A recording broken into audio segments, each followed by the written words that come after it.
¿Qué tal? Bueno, vamos a continuar. Ya nos faltaba una última partecita.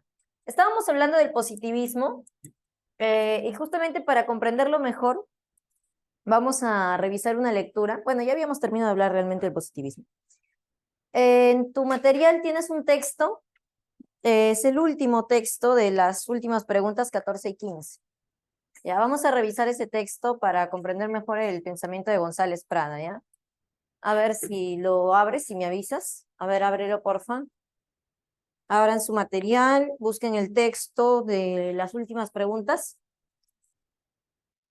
Sí, claro, ya acabamos con positivismo, dije, pero falta el espiritualismo. Pero vamos a leer la lectura que corresponde al positivismo. ¿Ya está? A ver, abre tu material, por favor. Listo. Ya, chicos, como sabes, cuando leemos, concéntrate mucho en la lectura, ya no hagas otra cosa. Dice, la cuestión del indio, más que pedagógica, es económica, es social.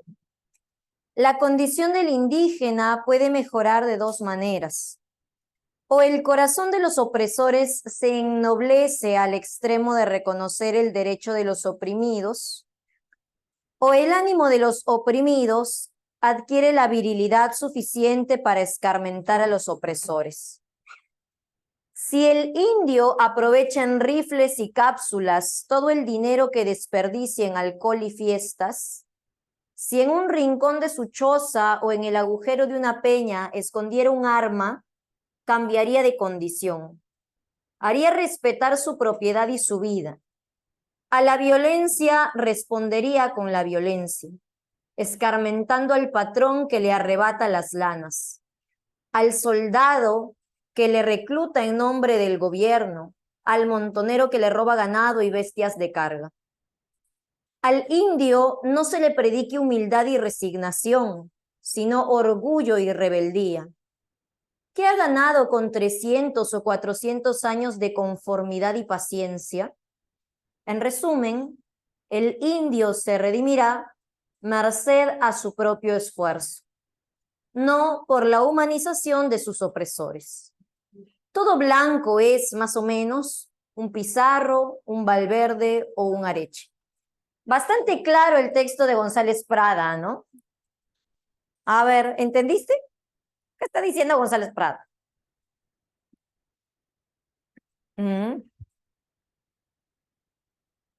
A ver, Renzo, Catherine, Luis, ponen caritas. ¿Qué está diciendo González Prada en la lectura? Vamos, ¿entendiste o no entendiste nada? Que el indio se rebele, pregunta Lucero. Bueno, está bien, Lucero, no lo preguntes, así es la realidad, es lo que está diciendo. Que el indio se rebele, ¿qué más? A ver. ¿Que el indio no tiene moral? ¿Eso está diciendo? ¿Qué pasó? La libertad, buena, Angeli, muy buena interpretación, que la libertad del indio depende de sí mismo, de su esfuerzo, sublevación. Sí, está diciendo eso, ¿no? Es bien claro, mira lo que está diciendo. Dice, si el indio gasta su plata en rifles y cápsulas, en lo que desperdicia en alcohol y en fiestas, ¿no?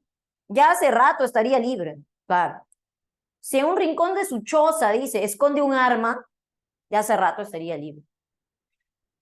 Claro, o sea, lo que está diciendo, ¿no? El problema del indio, ¿tú has leído o has escuchado, por ejemplo, acerca de la obra indigenista El mundo es ancho y ajeno, de Ciro Alegría? ¿Sabes más o menos de qué trata? Justamente en esa obra se expone mucho la explotación a la cual son sometidos los indígenas, ¿no? Que les arrebatan sus tierras, sus propiedades, los dejan sin nada y después cuando no tienen nada, pues se ven en la obligación de trabajar para otros. Entonces, es como que si nos ubicamos un poco en el contexto de la obra de Ciro Alegría, es como si González Prada les estuviera diciendo, ya, cuando lleguen a querer arrebatarte tu tierra, le metes un balazo, ya, algo así. Claro.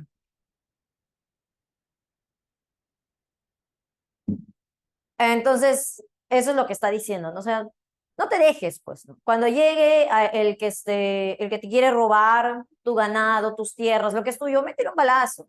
Cuando llegue, pues, aquel que que te quiere, el militar dice, ¿no? Que te quiere reclutar para que te vayas a la guerra en nombre del gobierno, también métele un balazo, no te dejes. O sea, ese que te explota, que aplica la violencia contra ti, pues tú usa la violencia contra él. A la violencia con violencia responde, ¿no? O sea, porque jamás, lo que está diciendo también, ¿no? Jamás el blanco, jamás todas aquellas personas citadas van a ennoblecer su corazón. Esa gente no va a cambiar. Y si ellos no van a cambiar, entonces cambia tú, pues. Tú cambias las cosas. Claro, ¿no? Que se aviven, como dice Angeli, frente a quienes quieren explotarlos, porque siempre van a ser así, porque siempre los van a querer explotar, ¿no? O sea, en vez de que veas cómo se llevan a tu mamá, a tu papá, y que nunca más aparecen, bueno, que desaparezcan ellos, pues, como eso, o desaparece mi familia o desapareces tú, una u otra, ¿no? Entonces ya desapareces tú, ¿no? Por abusivo. Eso es lo que está diciendo González Prada, ¿no? Entonces, en ese texto están muy claras las ideas anarquistas de González Prada, ¿no? González Prada, cuando habla de abolir el Estado y abolir la Iglesia, no está hablando de una cuestión utópica, ¿no? Está hablando de hacer las cosas concretas. ¿Cómo abolimos el Estado? Pues con armas, una especie, como te decía, de pequeña guerra interna, pequeña rebelión o sublevación para ahogar el Estado, ¿no? Para que ya no exista el Estado. Y una vez que ya no existe el Estado, pues bajo las ideas del positivismo construyamos una nueva sociedad basada en la razón, basada en el orden, basada en el progreso, ¿no? Basada en una educación científica que permita progresar a los ciudadanos y puedan desarrollar la industria. Pero primero hace falta justamente quitar del camino a quienes estorban, ¿no? A quienes no dejan que el indígena progrese. Y ese es el Estado y la Iglesia. Interesante la posición de González Prada. González Prada como que de cierta forma se queda un poquito corto con respecto a su crítica, porque es muy interesante, ¿no? Y él avanza, o sea, él va mucho más allá de lo que ya había descubierto Hipólito Unanue, ¿no? Entonces va más allá González Prada, pero también se queda un poquito corto, porque González Prada, si te das cuenta, y eso se ve al final del texto, ¿no? Generaliza. Cuando dice todo blanco es, básicamente está diciendo todo blanco es malo, y por extrapolación podríamos decir todo indígena es bueno, ¿no? Entonces, como que lo de ser bueno, ser malo, ser explotador, ser explotado, González Prada lo reduce a la cuestión racial y destaca mucho la cuestión de la raza indígena, justamente, ¿no? Como una raza superior. Y ese es el problema de González Prada, que él no comprende la parte económica aún, que no comprende que la cuestión de ser explotador, más que una cuestión de raza, es una cuestión económica, de clase social. Lo que sí lo va a comprender Mariátegui, lo vamos a ver la próxima clase, ¿no? Claro, es como que González Prada, todo lo que menciona, ¿no? Ya, que el indígena se subleve, abolición del Estado, de la Iglesia, ya está. No hay nadie que explote al indígena. No es posible que una vez que el indígena sea libre, digamos, comillas, porque ya no está, ya no hay Estado que lo oprima, ya no hay, pues, todas esas personas que antes lo oprimían. No es posible que entre indígenas empiecen a explotarse a sí mismos. No, no es posible que pase eso. A ver, piensa. No es posible que un indígena quiera tener más y empiece a explotar a sus congéneres. Sí es posible, claro, porque acá la cuestión es la clase social. Y es lo que pasa, ¿no? En la actualidad pasa eso. Podemos ver muchos indígenas que son adinerados como indígenas que son pobres, ¿no? Que son pobres y explotados. Por ejemplo, acá en Lima hay por ejemplo, en Django, ¿no? Claro, en Django es una buena referencia que hace Renzo, ¿no? Django de Tarantino. Ahí se ve cómo hay negros que explotan otros negros. O sea, la cuestión no es de raza. La cuestión es una cuestión de clase. ¿No? Igualito. Entonces, es lo mismo. Es algo que todavía González Prada no comprende y que Mariátegui ya lo va a comprender más a cabalidad y lo va a explicar, ¿no? Bueno, ya para no ahondar mucho en esto, vamos a dar las claves de las preguntas, ¿no? Del texto. A ver, ¿qué has marcado en la 14? Acerca del problema del indígena, ¿es correcto afirmar que beso, dice Carlos, también Angeli? A ver qué dice la gente. Beso, ¿no? Cierto, tiene un carácter socioeconómico. Menciona al inicio del texto, ¿no? Es principalmente socioeconómico. Luego, pedagógico. No es que no tenga nada que ver con la educación, pero es principalmente socioeconómico. Una vez resuelto el problema socioeconómico, ya puedes resolver el problema educativo, ¿no? Dar esa educación científica al indígena. Muy bien. La 15, a ver, ¿verdadero o falso? ¿Los indios deben practicar la humildad según el texto? Para nada, ¿no? ¿La sociedad indígena goza de libertad? No, eso debe buscarlo justamente, ¿no? Los indios han sufrido violencia, eso sí lo menciona, y también que la masa indígena debe rebelarse. Por tanto, clave de dado, ¿no? Bien, chicos, por último vamos a mencionar la última etapa del pensamiento, pues, peruano, de la filosofía peruana. Chicos, a ver, no sé si es que ya le habrás tomado foto, me voy a poner a un ladito para que... Ah, ya está la foto, chévere, muy bien. Entonces voy a borrar la última, perdón, mejor dicho, la primera, para poner la última, la última etapa, el último periodo, que sería el espiritualismo. El espiritualismo es la respuesta directa de la iglesia, ¿no? Hacia la filosofía positivista, porque la filosofía positivista, sobre todo la de González Prada en este caso, está haciendo un ataque directo a la iglesia. Está diciendo que la iglesia es cómplice del Estado, que explota y que por eso hay que abolir la iglesia. Entonces, por acá, la iglesia no se va a dejar, va a responder ante estas acusaciones. Bueno. Entonces, la iglesia le responde a el positivismo, que todo lo ve ciencia, que piensa que la ciencia lo va a solucionar todo. La iglesia responde y dice, bueno, eso es falso. La ciencia no lo puede resolver todo. Porque hay muchas cosas importantísimas en la vida humana que la ciencia no puede explicarlas.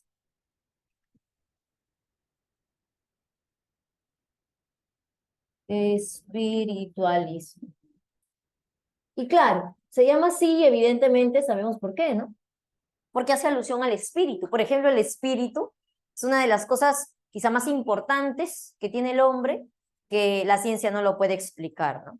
Claro, partimos por tomar una concepción espiritualista, es decir, que el hombre es dos cosas, es cuerpo y es alma, ¿no? Y que el alma, al parecer, es eso que le da impulso al cuerpo, porque cuando nosotros vemos que hay gente que muere, pues ahí está su cuerpito, pero ya empieza a entrar en descomposición, ya no funciona, ya no tiene esa alegría, ya nada, ¿no? No hace nada, no habla, no ríe, nada. Entonces, al parecer, lo que hacía que la persona haga eso era su alma, ¿no? Había algo ahí que le daba vida a ese cuerpo. Entonces, partimos para empezar de esa concepción. Una concepción que, por cierto, no tiene explicación científica, no puede comprobarse científicamente, pero que es bastante racional. Nos lleva a pensar eso, ¿no? A ver, si el cuerpo está allí, todo completo, pero no funciona es porque algo le falta. Entonces se dice, el alma, ¿no? Hay algo que ya no está, que hace que la persona ya no sea, que ya no esté completa, ¿no? Bueno, entonces el espiritualismo va a mencionar aquello, ¿no? El espiritualismo es la respuesta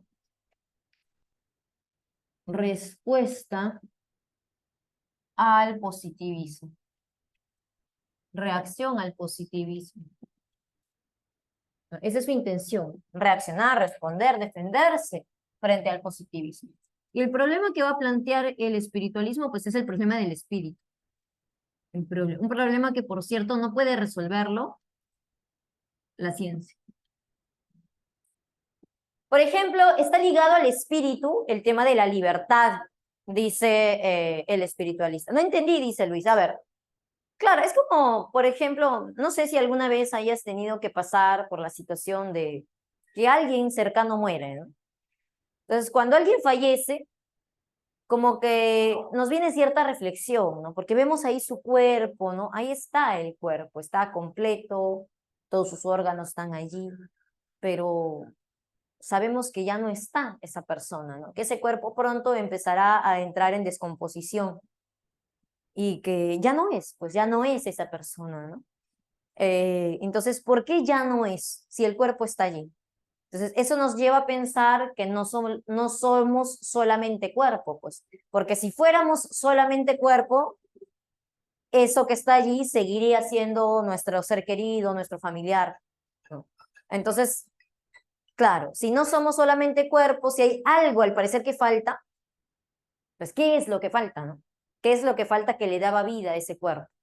Entonces nos lleva a pensar justamente en cuestiones como alma, espíritu, ¿no? Y así razonaban desde la antigüedad los griegos, ¿no? Por eso los griegos asumían como totalmente cierto la existencia del alma, ¿no? Claro, hoy puede haber de repente otras respuestas, como quieras, ¿no? Pero bajo ese razonamiento planteado, claro, pues nos lleva a asumir que existe otra cosa, ¿no? Aparte del cuerpo, y es el alma, ¿no? Lo que le da vida a ese cuerpo. Y de ahí que nos lleva a pensar cuestiones también de, claro, el alma, el espíritu, como lo quieras llamar. Y nos lleva a pensar también cuestiones de que, si bien ya no está ahí en ese cuerpo, nos hace pensar que está en otra parte, que está en el cielo, que está con nosotros, ¿no? Lo que decimos, ¿no? Cuando a veces fallece algún ser querido, ¿no? Sí, pero su espíritu siempre está con nosotros, está en todas partes, siempre nos acompaña. Claro, decimos esas cosas, ¿no? Entonces, puede ser por una cuestión romántica de repente, ¿no? Pero también porque en el fondo tenemos esa idea, ¿no? Creemos en eso, de que, claro, si ya no está en su cuerpo ese espíritu, aquello que le daba vida, entonces, ¿dónde está? O incluso, ¿no? Si es que no afirmamos, podemos llegar a preguntarnos, ¿no? ¿Dónde está? ¿No? A veces, producto de la tristeza, podemos tener ese tipo de reflexiones, ¿no? ¿A dónde se fue? ¿Dónde está? ¿No? Incluso cuestiones como todo lo que era, ¿no? Tanto amor, todo ese sentimiento, ¿no? ¿Dónde está? Entonces, bueno, esas son las reflexiones del espiritualismo. Pues, pensar que hay un espíritu que ahora está en otra parte, en otro plano. Bueno, entonces, esa cuestión que bueno, sí tiene una lógica, ¿no? Es racional, no es algo, no es una invención, mítica, por decirlo así, religiosa, ¿no? Tiene un fundamento racional. Bueno, ya está. Entonces, frente a eso, ¿no? Acá nuestro representante, que es el señor Alejandro Deustua, va a preguntarse, bueno, y el espíritu, además, es quien muestra tener la libertad. Por ejemplo, el cuerpo, ¿no? El cuerpo tan libre no es, porque el cuerpo al final está sujeto a las leyes de la vida, de la ciencia, si quieres, ¿no? La ciencia puede estudiar el cuerpo, pero la ciencia no puede estudiar ni explicar las cuestiones del espíritu. Por ejemplo, una cuestión que no puede explicar la ciencia y que por ende es algo propio del espíritu es la creatividad humana. O sea, ¿cómo explica científicamente la creatividad de César Vallejo? Porque de repente la ciencia puede venir en la actualidad y decir, ¿no? Bueno, la creatividad, la imaginación se debe a ciertas interconexiones en estas zonas del cerebro. Ya, pero yo no te estoy preguntando a qué se debe la creatividad, cuáles son las áreas de la creatividad. Estoy preguntando a qué se debe la creatividad de César Vallejo.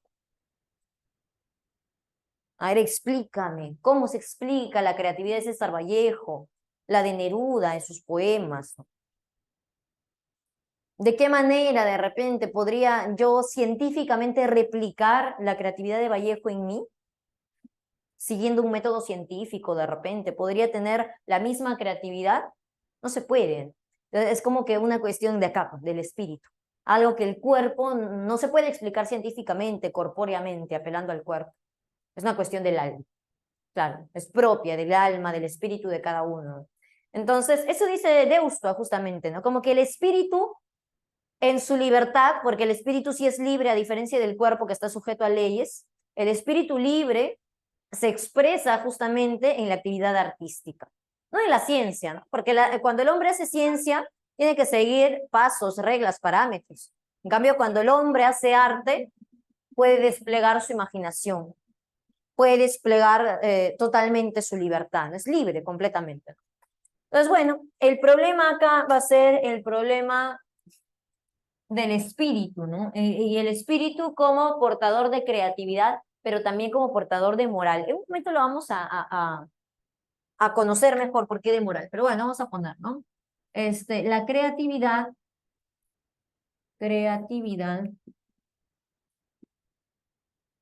y moral del espíritu. Y moral del espíritu. Espíritu. Entonces acá vamos a colocar a Alejandro Deustua, que es el representante.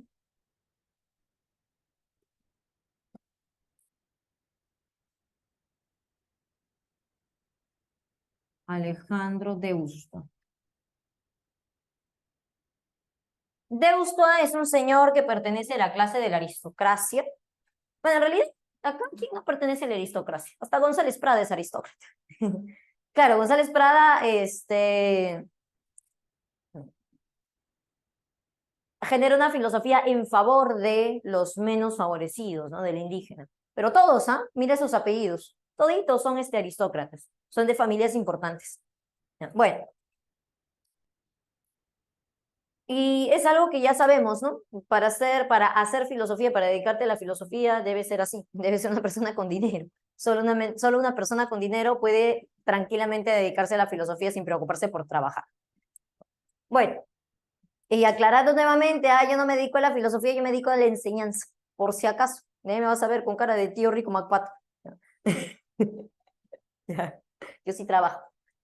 Bueno, entonces Alejandro de Eustua dice lo siguiente, ¿no? Claro, la creatividad justamente es expresión de ese espíritu libre, ¿no? Entonces vamos a revisar para ver que alguien tenga ahí su espíritu, un espíritu vivo, que está en constante actividad. Hay que ver su producción artística, pues. Entonces vamos a ver, a ti González Prada, que te gusta hablar del indígena, que el indígena es una raza superior, que el indígena es el verdadero peruano, que el indígena debe dirigir el país, todo lo que quieras. ¿Por qué? Recuerda que es una respuesta directa al positivismo, sobre todo el de González Prada, ¿no?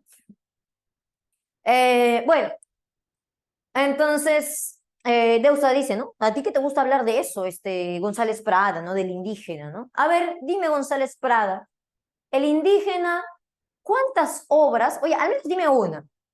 ¿Qué obra artística han generado los indígenas en los últimos años que sea así bastante conocido, de trascendencia mundial, que sea de gran importancia? No me digas artesanías, porque eso nadie usa, ni tú usas eso.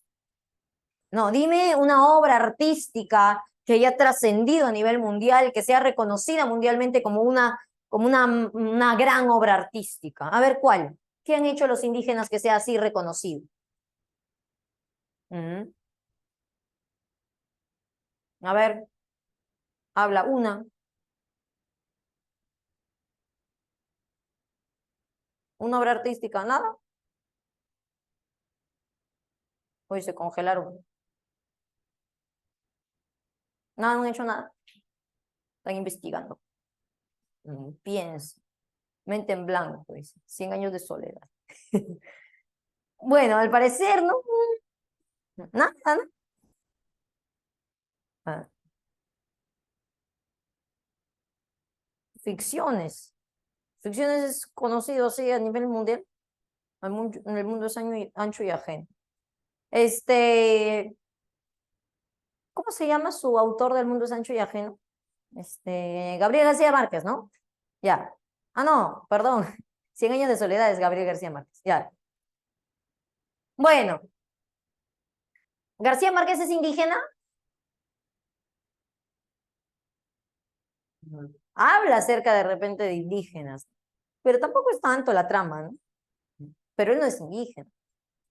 Ciro Alegría,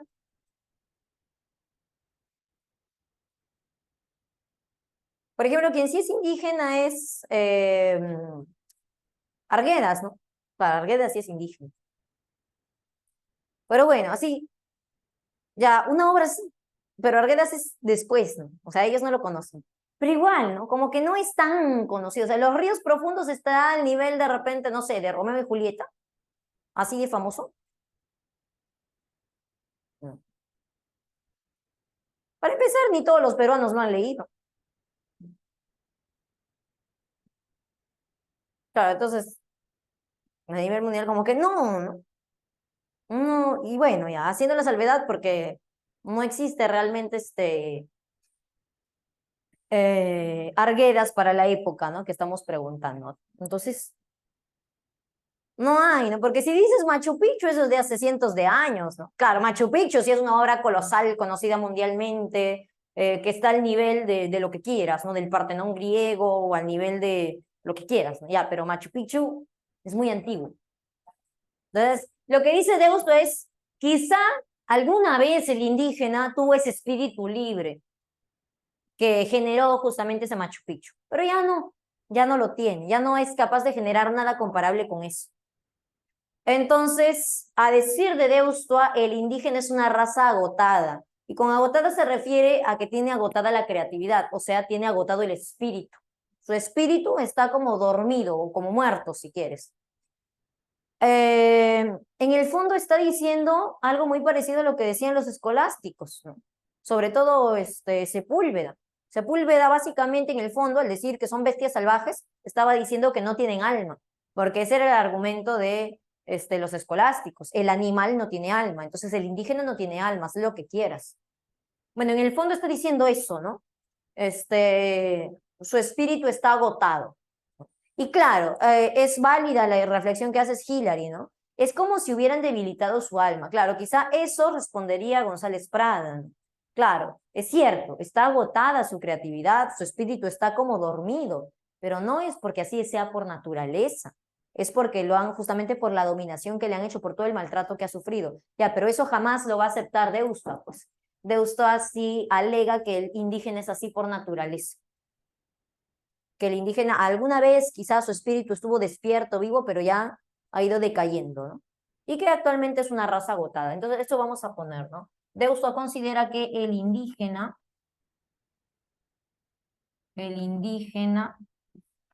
es una raza agotada, y lo dice así porque no tiene creatividad. Una raza agotada. Agotada. Es decir, sin espíritu creador. Sin espíritu creador. Y claro, recuerda que si hemos considerado hace un momento que es el espíritu, es el alma, lo que mueve a hacer cosas. Entonces, si no tienes espíritu creador, no puedes dirigir nada. Hace un ratito, ¿no? Otra vez, ¿no? Un ataque a González Prada. Oye, González Prada, tú decías que el indígena es el verdadero peruano porque, entre otras cosas, luchó en la campaña de la Breña, ¿no? Y ganó. Ya, tienes razón, es cierto. Ganaron en la campaña de la Breña, lucharon en la campaña de la Breña. Pero ¿bajo la dirección de quién? ¿Te acuerdas? ¿Ah? ¿Quién dirigió la campaña de la Breña, que por cierto es bastante conocido? Ah, es muy famoso. Un líder militar muy famoso, que le llaman el brujo de los Andes. ¿Quién era? ¿Te acuerdas? Andrés Avelino Cáceres, ¿no? Claro. Entonces, es cierto. Lucharon y ganaron, pero bajo la dirección de Andrés Avelino Cáceres. O sea, lo que está diciendo en el fondo de Ustua es que sin Andrés Avelino Cáceres no hubieran hecho nada, no hubieran peleado, y si algunos hubieran peleado por ahí, hubiese sido de manera desorganizada y no hubieran ganado nada. Si pasó lo que pasó, fue gracias a la dirección, a las instrucciones que les dio Andrés Avelino Cáceres. No te preocupes. Entonces, ¿qué está diciendo con eso? Con eso está diciendo básicamente que el indígena no tiene creatividad, prácticamente que no piensa, que no pueden de su cabecita salir ideas, por ejemplo, para ganar una guerra, y que necesita que le estén diciendo qué hacer. Ah, y que si para algo sí es bueno el indígena, es para obedecer. Para eso sí es bueno, para seguir órdenes, ¿no? Como lo hizo ahí, ¿no? Con Andrés Avelino Cáceres, le obedecieron y pues todo salió muy bien. Ah, eso está diciendo Deusto, ¿no? Entonces, Deusto es una persona que, como habíamos señalado, pertenece a la aristocracia, pero en este caso sí se nota. Se nota claramente su posición pro aristócrata y en rechazo del indígena, ¿no? Con comentarios bastante racistas, incluso de su parte, ¿no? Considerando al indígena prácticamente un ser sumamente inferior, sin espíritu, sin creatividad, sin capacidad de pensar prácticamente, y que solo sirve y solo debe limitarse a obedecer a quienes sí tienen la capacidad creadora. Ah, es lo que está diciendo. Entonces, el indígena debe limitarse a obedecer. Por eso, en cuanto a la cuestión educativa, ¿qué le vas a enseñar al indígena? ¿Educación científica? ¿O se le vas a enseñar álgebra avanzada, física, química, literatura? ¿Para qué? ¿Para qué si ni piensan? Diría Deusto. Enséñale su primaria básica, sumar, restar, ya está, multiplicar y eso, ¿no? Para que vendan su papa en el mercado, así, o sea, así lo diría con esos términos totalmente despectivos. Porque es lo único que va a hacer. No va a hacer nada, o sea, no va a ocupar ningún cargo dirigencial, no va a ser profesional jamás, ¿no? Porque no sirve para eso, no tiene la capacidad para eso. Es lo que dice Deusto, ¿no? Bien recontra racista Deusto de su parte, ¿no? O no sé, clasista. Bueno, racista en este caso porque estamos hablando de indígenas. Bien, entonces lo que dice, ¿no? Al indígena nada más con su educación primaria y ya está. Al indígena dale educación primaria y listo. Educación primaria suficiente. Primaria.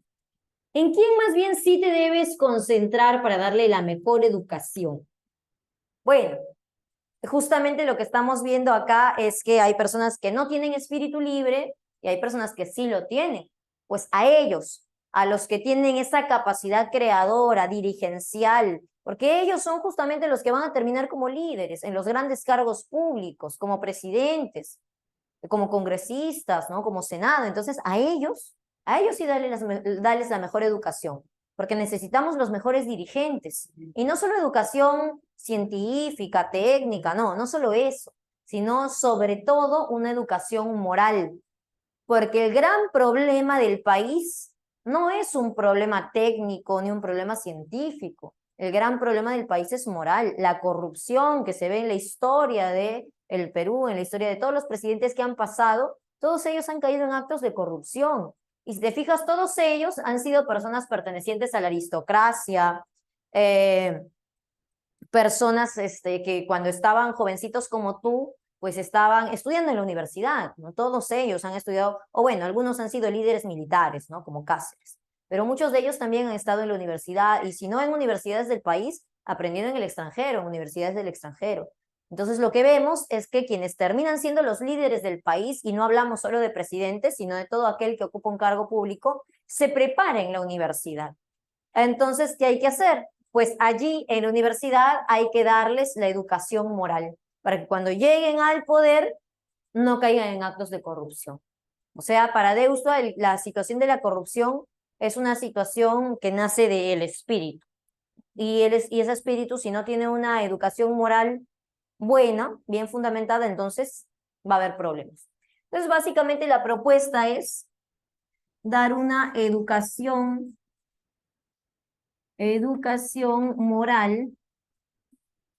moral en las universidades,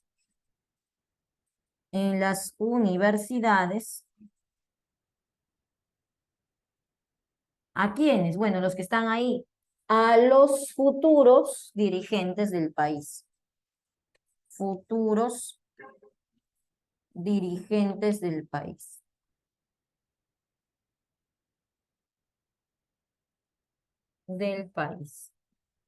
Ahí está. Bueno, entonces la propuesta de Deusto, ¿no?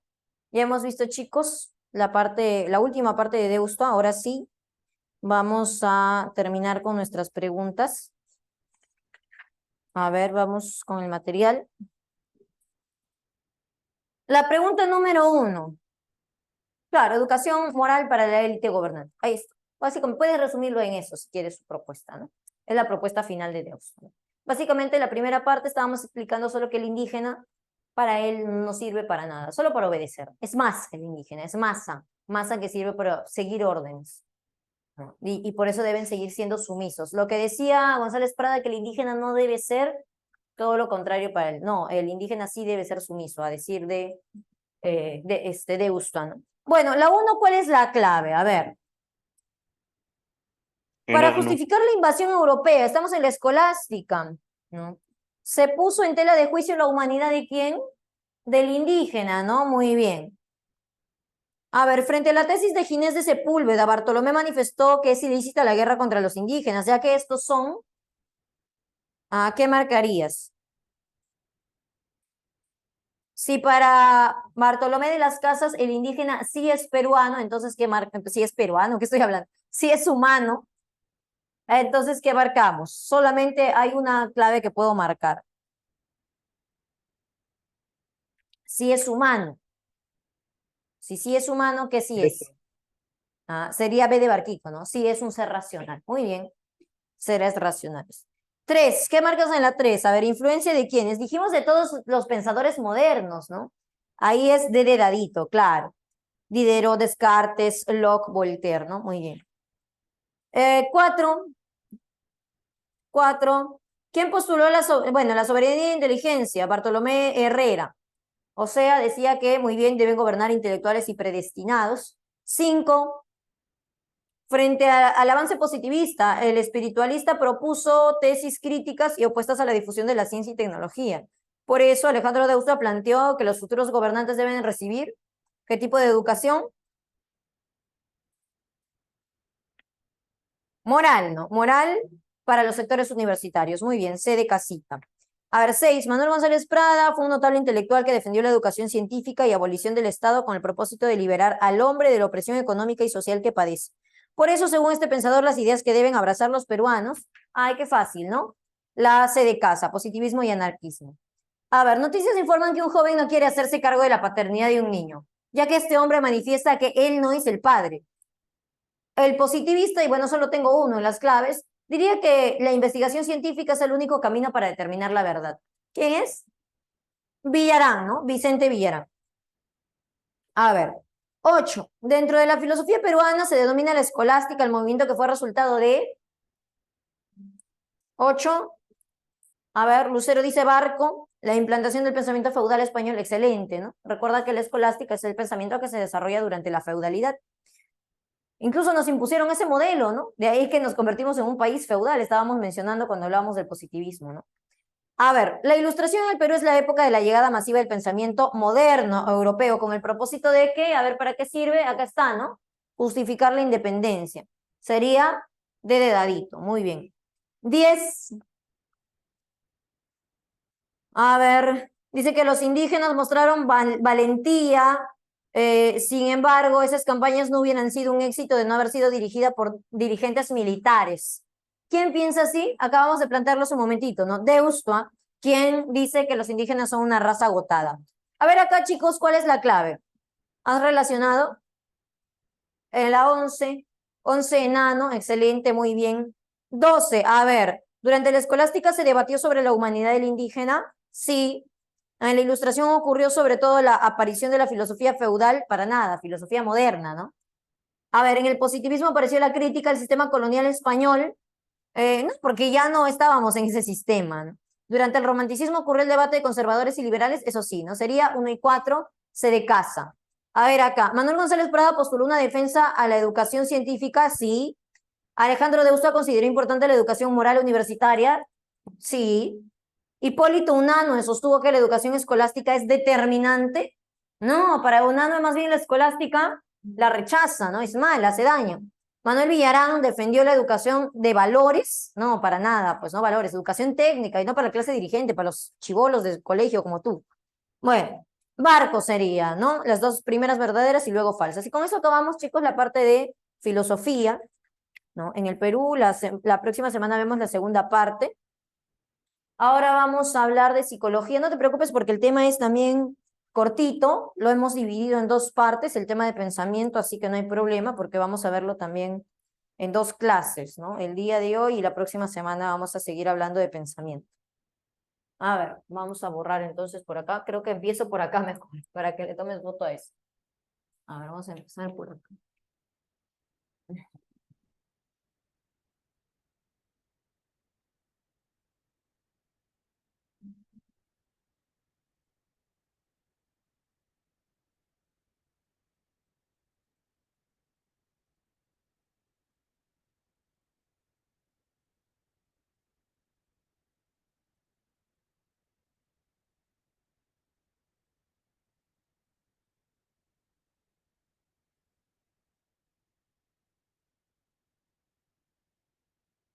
Esta raya no la necesito.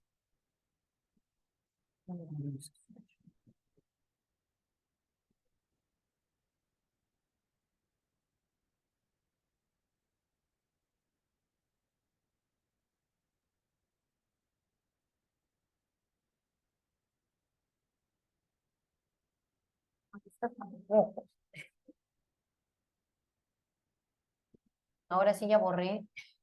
Perdón, me olvidé. Espero que le hayas tomado foto.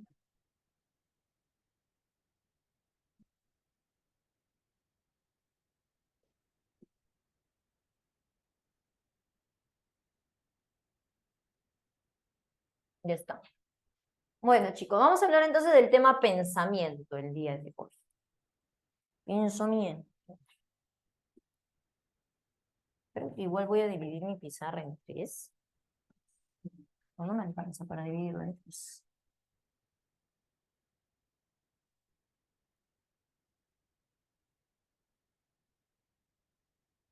No,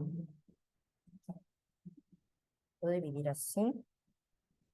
Mejor, creo, ¿no? Porque si no, no nos va a alcanzar.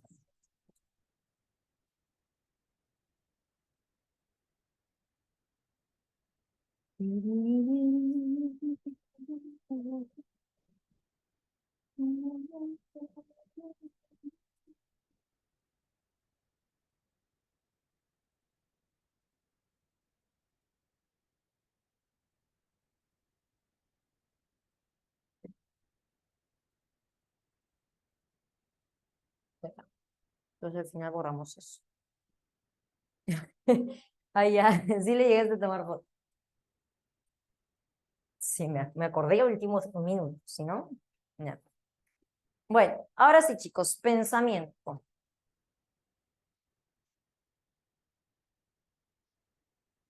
Sí, no te preocupes.